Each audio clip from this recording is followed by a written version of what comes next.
دویم نمبر د حضرت امام ابو حنیفه رحمت الله علیه چې دا یو ډېر لوی مفسر محدث او یو ډېر عظیم فقیه انسان تیر شوی دی.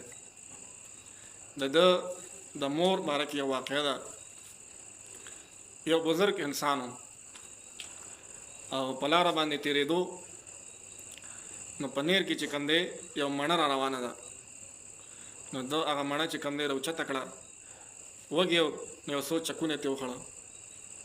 بیا سوچ وکړو، نیک انسان و، تقوادار انسان و. اوس دې ته د چا سوچ دی نن سبا؟ خو په زړه کې د الله هیره پرته ده. سوچ کوي چې یاره زه په دې لاره باندې ځم او زه ګورم، د دې مالک ګورم چې هغه ماته اجازت راکړي. دا خو ما د مالک د اجازت نه بغیر د دې مڼې نه چک ووهو. واورېده که نه؟ نن سبا خلک معاشره کې وګوره، دومره غلاګانې کوي، پروا هم نه. نو دا تقوادار انسان و، بزرګ انسان و. نو په لاره کې روان دی، یو باغ چې کوم دی مخې ته ورغی. نو هغه باغ کې اوس مالک لګیا دی، کار کوي. دی ورغی، ورته وایي مالک صاحب په دې نیر کې یو مڼه را روانه ده، روانه وه، ما راونیوله او ما ته یو څو چکونه وواله، او ستا چې کوم دی دا باغ دی د مڼې، نو کیدای شي چې د دې باغ نه مڼه راغلي، ته داسې کار وکړه ما ته معافي وکړه. نو هغه اوس د باغ چې کوم مالک دی، نو هغه هم نیک انسان دی، هغه هم تقوادار او بزرګ انسان دی. هغه ورته وایي چې ټیک دا معاف کوم دی، خو په یو څو شرطونو باندې. اول شرط دا دی چې 9 میاشتې به ما سره په دې باغ کې کار کوي. او دویم شرط دا دی، هغه ورته وایي صحیح ده، دویم شرط یې ورته لا نه دی ویلی. نو هغه سره 9 میاشتې په دې باغ کې کار وکړو. چې کله 9 میاشتې برابر شو، نو دی راغی مالک ته وایي ستا شرط چې کوم دی پوره شو، اوس ما ته اجازت راکړه چې ځم. اوس لکه دا څومره غټه ګناه ده مثال، او د دې په وجه باندې هغه 9 میاشتې کار کولو ته تیارېږي. مطلب دا چې ډېر تقوادار انسان د دنیا سخته تکلیف برداشت کوي، خو آخرت هغه تکلیف ته چې کوم دی سوچ دی چې ما ته په آخرت کې عذاب میلاو نشي، تکلیف میلاو نشي. نن سبا انسان ګناه کوي، پروا هم نه، او آخرت طرف ته سوچ نه کوي چې یاره دا زه څه کومه، آخرت کې ما ته د دې څه بدل میلاوېږي، پروا هم نه. او دغه کس ته وګوره، معمولي غلطي ده، د هغې دپاره 9 میاشتې هغه کار کوي په باغ کې. دنیا سخته تیری، خو د آخرت سخته هغه چې کوم دی آخرت سختې نه ځان بچ کوي. واورېده؟ نو بهرحال راغی مالک ته وایي دا چې کوم شرط و ما پوره کړو، اوس ما له اجازت راکړه چې ځم.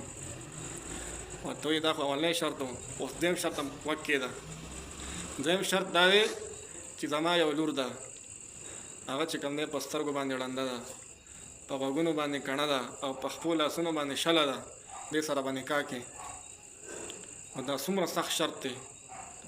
دې ته هم سوچ کوي چې یاره ټیک د دنیا کې تکلیف دی، اوس د سره به زه څنګه وخت تېروم، ژوند به څنګه تېروم، هغې ته هم غاړه ږدي. پوه شوې؟ د آخرت نه یېرېږي. بهرحال واده وشو، نکاح وشوه. چې په کومه شپه د خپل ښځې سره میلاوېږي، چې کمرې ته دننه شو، چې ویې کتل هغه ښځه، هغه جینۍ، هغه نه په سترګو باندې ړنده ده، نه په غوږونو باندې کڼه ده، او په خپلو خپو او لاسونو باندې هم روغه ده.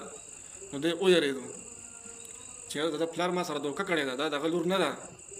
ما ته خو یې چې په سترګو باندې ړنده ده، په غوږونو باندې کڼه ده، او په خپلو لاسو باندې شله ده، دا خو روغه جینۍ ده.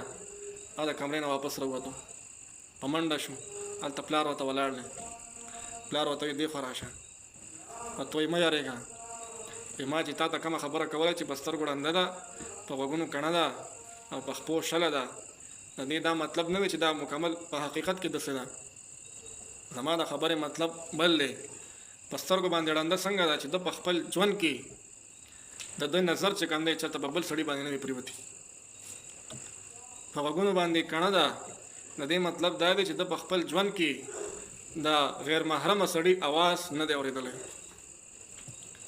او په خپل لاسونو باندې شله ده، د دې مطلب دا دی چې دا په خپل لاسونو باندې د خپل خپلوانو علاوه دا چرته بل ځای ته نه ده تللی ودونو له اخوا دېخوا واورېده که نه مطلب دا چې تقواداره زنانه ده پوه شوې حیاناکه زنانه ده د الله نه یریدونکې زنانه ده بهرحال نکاح وشوه او د هغې نه چې کوم دی امام اعظم ابو حنیفه رحمت الله علیه هغه پیدا شو واورېده مور یې نیکه وه مور یې تقواداره وه نو د هغې نه نیک او صالح اولاد پیدا شو هغه نیک او صالح اولاد چې هغه علم وکړو او دومره علم یې وکړو او بیا چې کوم دی د هغې خدمت وکړو شاګردان یې پیدا کړه چې نن دغه علم په ټوله دنیا کې چې کوم دی یادېږي نن چې موږ ځان ته حنفیان وایو دا د څه په وجه باندې دا د دغه کسب امام اعظم ابو حنیفه صاحب یو ډېر لوی مفسر او محدث و